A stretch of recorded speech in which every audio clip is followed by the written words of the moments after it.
Top quality और consistent performance के लिए सिर्फ सिल्वर पंप्स। टॉप क्वालिटी और कंसिस्टेंट परफॉर्मेंस के लिए सिर्फ सिल्वर पंप्स, नाम याद रखना।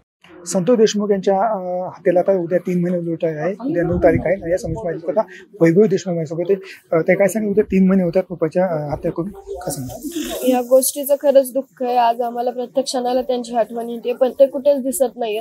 मोर्चामधली गर्दी असेल किंवा इथे जे भेटायला लोक येतात तर त्यांच्यामध्ये सुद्धा ते दिसत नाहीत। पण सगळ्याकडून एकच ऐकायला भेटतंय की आम्ही तुमच्या सोबत आहोत। तुम्ही जे उचललेलं न्यायाचं पाऊल आहे ते तुम्ही जसं पुढे नेत आहोत तसं पण आम्ही पुढे नेऊ। जसं त्यांची म्हणजे ते आमच्या सोबत आहेत, जसं आम्ही न्यायासाठी लढतोय तसे आज पूर्ण महाराष्ट्र सुद्धा त्यांच्या न्यायासाठी लढतोय। यात पहिले 3 महिने उलटून गेले तर अजून बी याच्यातला एक आरोपी अजून फरारच आहे, पोलिसांनी ते सापडत नाहीये।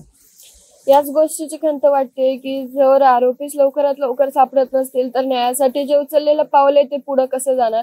कारण की जे सर्वांची आज पूर्ण महाराष्ट्राची मागणी आहे की जे आरोपी आहेत त्यांना लवकरात लवकर फाशीची शिक्षा होऊन माझ्या वडिलांना न्याय मिळावा। आपण पाहिलं 3 महिन्यापासून पाहिलं सामाजिक कार्यकर्ते असतील, संघटना असतील, आपण सहभागी होतात, पाठपुरावा करतात। आज काँग्रेसच्या वतीने या ठिकाणी सद्भावना रॅली करण्यात आली होती, त्यामध्ये आपल्या सुद्धा सहभाग घेतला होता।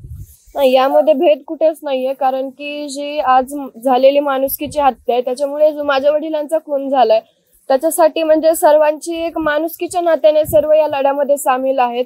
आणि जसं की आम्ही वारंवार सांगतो, आम्हाला फक्त न्याय हवा आहे आणि त्या न्यायासाठी आम्ही काहीच पण करायला तयार आहेत। फक्त आमची मागणी तीच आहे की आम्हाला लवकरात लवकर न्याय मिळवून द्या। उद्या बारामतीमध्ये मोर्चा निघणार, त्या मोर्चामध्ये आपले कोण कोण सहभागी असणार आहे? मोर्चामध्ये मी, चाचा आणि घरातील कुटुंब। या पूर्वी पालिका या ठिकाणी सुप्रिया सुळे यांनी भेट घेतली होती, शरद पवार यांनी भेट घेतली होती। उद्या आपण अजित पवारांच्या मतदारसंघामध्ये असणार आहे, तर काय अजित पवार आपण ते मागणी करणार का?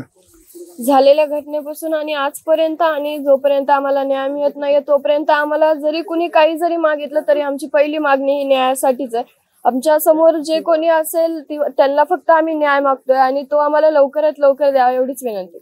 हे पाहिजे आम्हाला फक्त न्याय, आमची मागणी फक्त न्यायच आहे, आम्हाला न्याय नव्हे आमची करणार आहेत। त्यामुळे प्रसन्न विकास मी संभाजी म्हणजे टीव्ही मराठी केज बीड।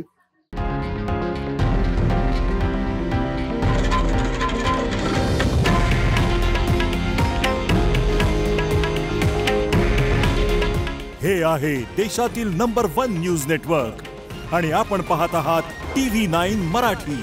काळजी तुमची, हित महाराष्ट्राचं।